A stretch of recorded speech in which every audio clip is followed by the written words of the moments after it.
Down in the car crash, so I always get into a car crash. Like every other month, I always in a car crash. My brother died in the car crash. Got tight on me. I don't think I'm gonna die young, but y'all really be seeing shit, like seeing signs. Like I'm having dreams of living lavish, but my death is flashed through it. Like I be thinking I'm gonna die, but I just hope I don't. I be surrounding myself with people who don't care about me because I don't want to die young. I want to live a long life and be just happy. But I think I'm gonna die in the car crash, so I always get into a car crash. Like every other month, I always in a car crash. My brother died in the car crash. Got tight on me. I don't think I'm gonna die young, but y'all really be seeing shit, like seeing signs. Like I'm having dreams of living lavish, but my death is flashed through it. Like I be thinking I'm gonna die, but I just hope I don't. I be surrounding myself with people who don't care about me because I don't want to die young. This is the book of Proverbs, chapter 18 and verse 21.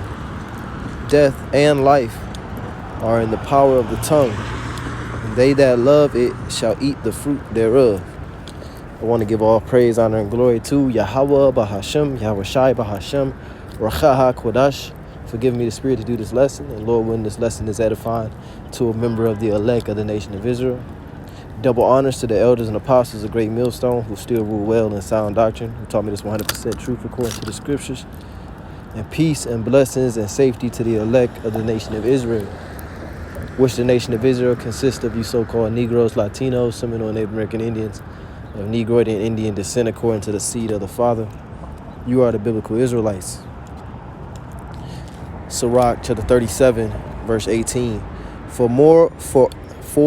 Four manner of things appear, good and evil, life and death, but the tongue ruleth over them continually.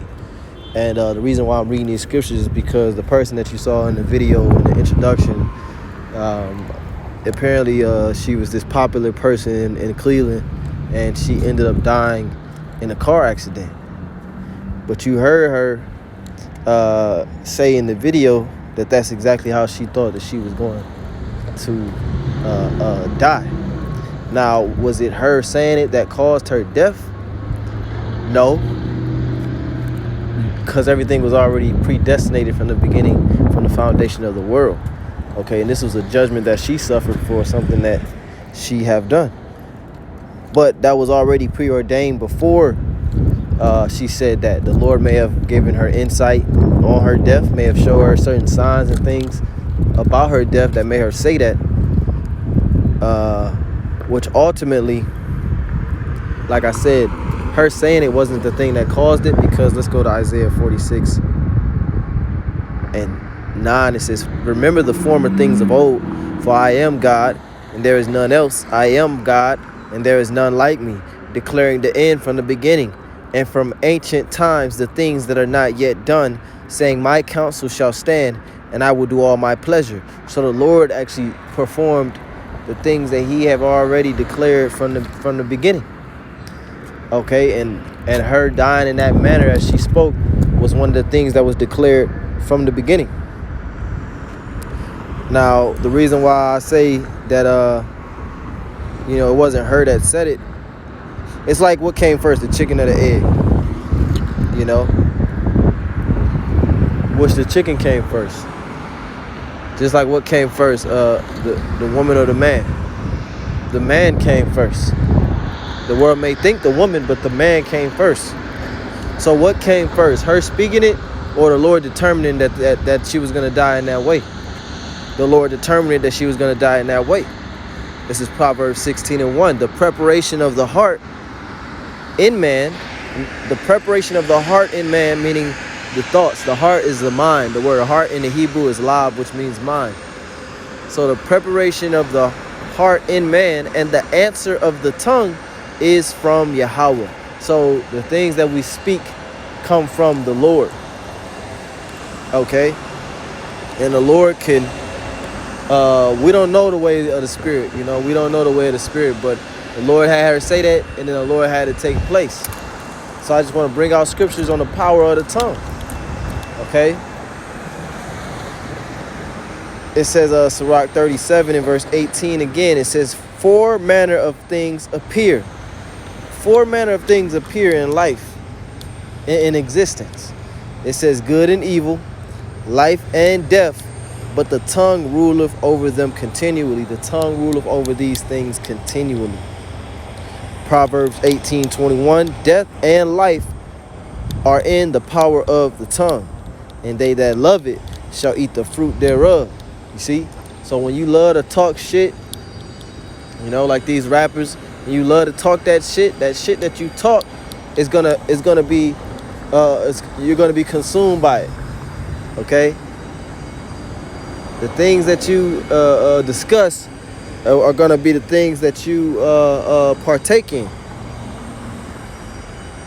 One more, Sirach 28 verse 18. Many have fallen by the edge of the sword, but not so many as have fallen by the tongue. You see? Because a lot of things that these rappers say in their songs, you know, they're gonna do this to this person, they're gonna do that to that person, they can't be touched, they unstoppable, they unhittable, they invincible, they bulletproof. All these things catch up with men.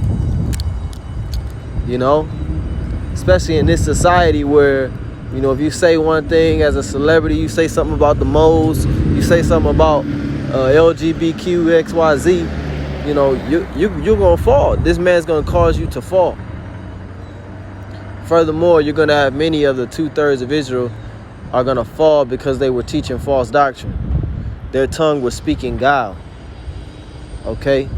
Sirach 28:18, many have fallen by the edge of the sword, which is the gun, the modern day sword at least, but not so many as have fallen by the tongue. More people have died and fallen from a lofty state because of their mouth getting them in trouble.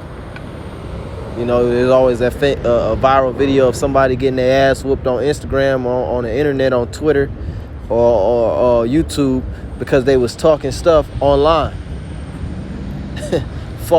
They're falling because of the tongue. The things that we speak, we have to give account for. Let's go to that.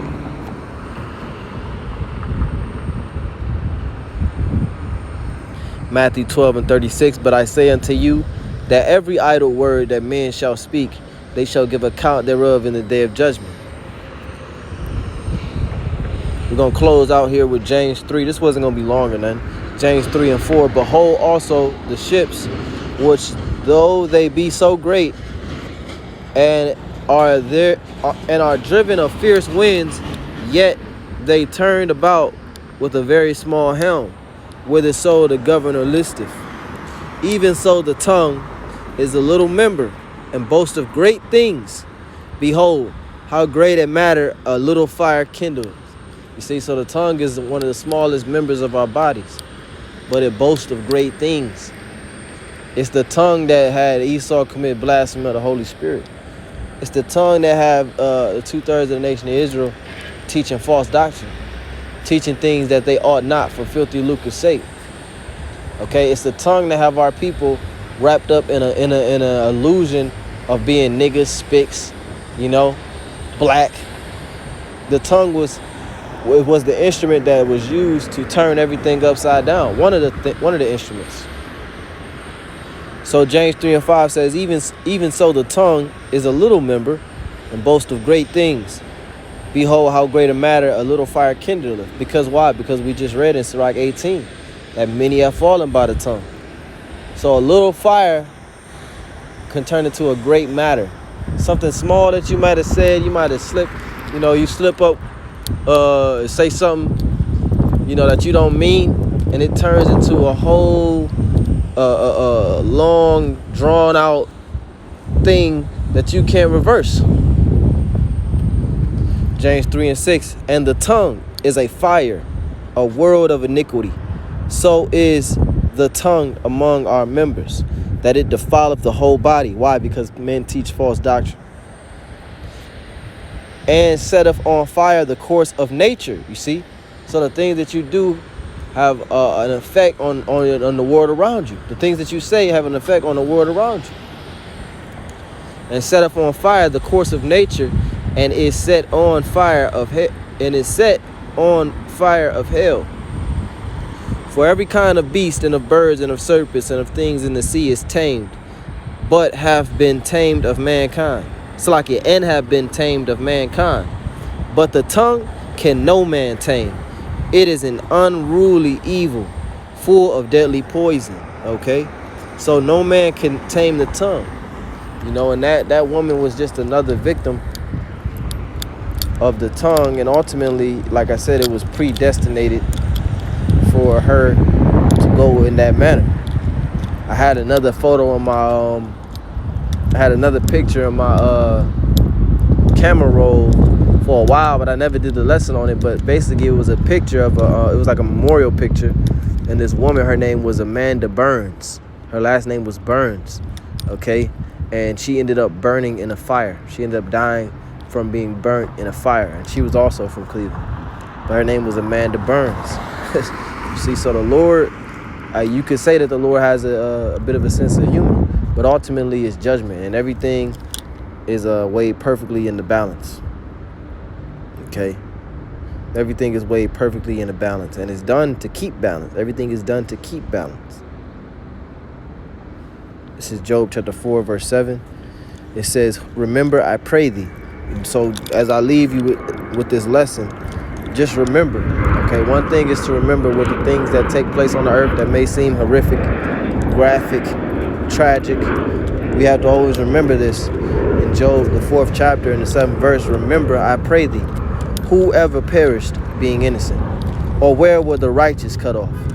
Even as I have seen, they that plow iniquity and sow wickedness reap the same." And I don't know that woman personally, but I can tell you from what the little things that I've seen about her, she wasn't dwelling in the ways of Yahweh Bahashim Yahushua.